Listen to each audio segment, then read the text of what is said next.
They make many sacrifices in service to America. There is no question that they deserve the very best care that our nation can provide. The situation at Walter Reed Army Medical Center was unacceptable to all Americans, and I'm encouraged that immediate steps have been taken to address the problems there. But it's just as important to take action to prevent similar problems from happening at any of our military health facilities. Under Republican leadership, Mr. Speaker, recent Congresses have increased spending per veteran, expanded the concurrent receipt, written budgets that nearly doubled funding for veterans' health care, and enhanced benefits for those returning from the war on terror. Now Congress is taking another step forward, and a proper step forward, in improving services for both our active military and our veterans. Mr. Speaker, the underlying bill before us today makes common sense improvements to ensure that our military men and women have access to the care that they have earned and to help maintain excellence throughout our military health system.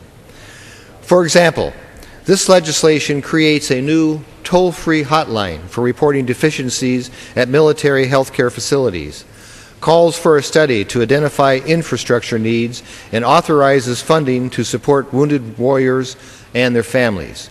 It assigns a medical case manager and a patient advocate to each service member receiving outpatient care and makes sure that these professionals are properly trained.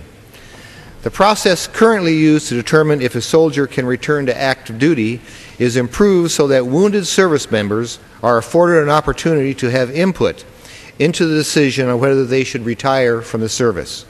Provisions are included to provide those separating or retiring from service with a seamless transition into the VA system, and a number of doctors at VA hospitals facilities is increased. Mr. Speaker, it's impossible to talk about military and VA healthcare systems without mentioning the unique challenges faced by veterans in rural areas. My district in central Washington has one of the highest concentration of rural veterans in the Northwest.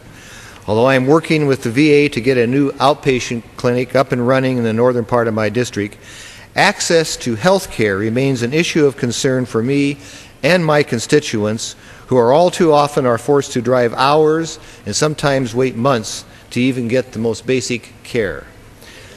So, Mr. Speaker, I am particularly disappointed that an amendment offered by Mr. Pierce of New Mexico was rejected last night in the Rules Committee and will not be allowed to be considered on the floor today.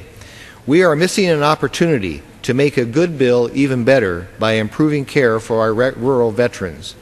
The Pierce Amendment is based on a bill that I have co-sponsored that would enable the VA to partner with existing hospitals and local communities on a case-by-case basis so that veterans in many rural areas can be cared for closer to home.